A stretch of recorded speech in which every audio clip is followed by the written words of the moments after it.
Hello बच्चों, तो चलिए इस प्रश्न को पढ़ते हैं। माना a comma b comma c वास्तविक संख्याएं हैं। a बराबर नहीं है शून्य के।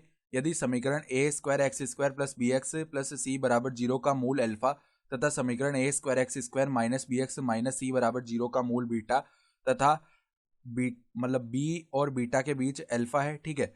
तब समीकरण a square x square plus दो बी एक्स प्लस दो सी बराबर जीरो मूल का गामा इस प्रकार होगा कि यहाँ पर देखो, मैं चारों विकल्पों में से सही विकल्प का चयन करना है, ठीक है।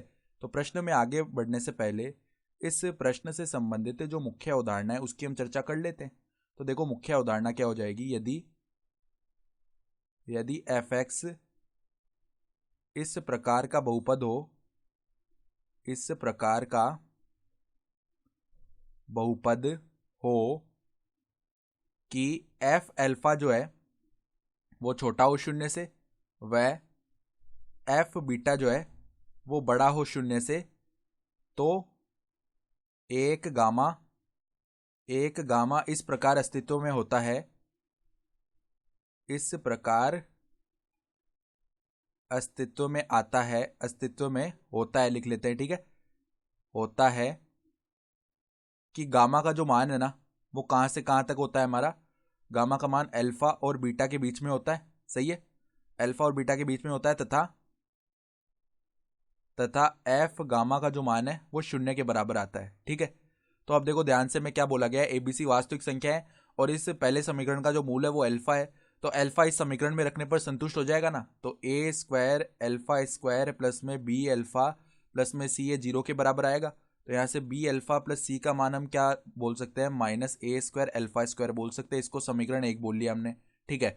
अब जो दूसरा समीकरण है उसका मूल बीटा है, तो यहाँ पे बीटा रख सकते हैं हम, ठीक है। तो ए स्क्वायर बीटा स्क्वायर, फिर देखो माइनस में क्या आ जाएगा, बी बीटा, माइनस का बी बीटा आ गया।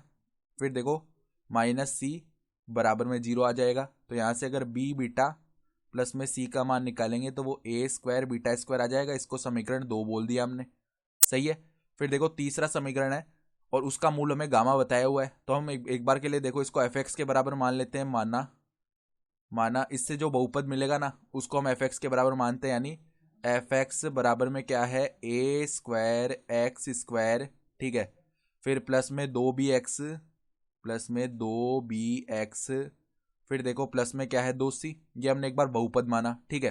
तो अब हम एफ अल्फा का मान निकालते हैं। तो वो क्या आएगा, ए स्क्वायर अल्फा स्क्वायर प्लस में दो अल्फा बी हो जाएगा प्लस में दो सी, ये आ गया। तो अब देखो यहाँ पे जो ए मतलब ए स्क्वायर अल्फा स्क्वायर है उसकी जगह हम क्या लिख सकते हैं। देखो माइनस ए स्क्वायर अल्फा स्क्वायर का मान ये है, तो यहाँ पर माइनस से गुणा हो जाएगा ये बी अल्फा प्लस सी।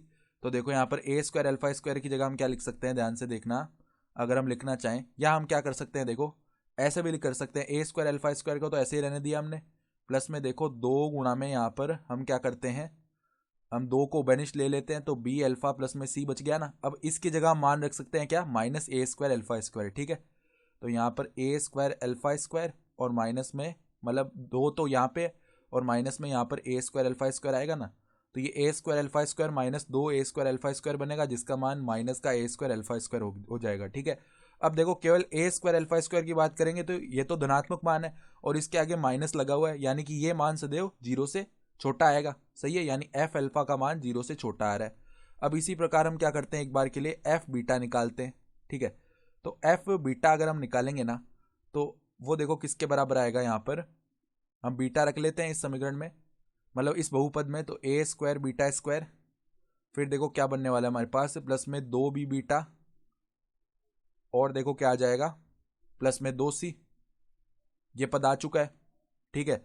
तो अब देखो यहाँ से ए स्क्वायर बीटा स्क्वायर प्लस में अगर दो को बेनिश निकालेंगे तो बी बीटा प्लस में सी बच जाएगा, सही है। तो अब देखो यहाँ पे बी बीटा प्लस सी का मान समीकरण दो से ए स्क्वायर बीटा स्क्वायर रख सकते हैं। तो ए स्क्वायर बीटा स्क्वायर प्लस में क्या आ जाएगा, ए स्क्वायर बीटा स्क्वायर। तो ये तो क्या हो गया, दो ए स्क्वायर बीटा स्क्वायर आ गया। तो ए स्क्वायर बीटा स्क्वायर सदैव धनात्मक है, उसको दो से गुणा करेंगे तो एक धनात्मक राशि आएगी, यानी एफ बीटा का मान जो है वो सदैव जीरो से बड़ा होगा, ठीक है।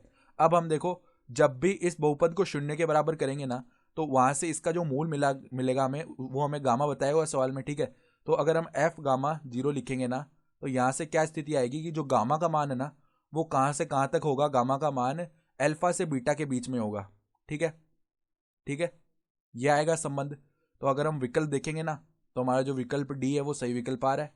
तो आशा करता हूँ कि आपको ये प्रश्न समझ में आया होगा। धन्यवाद।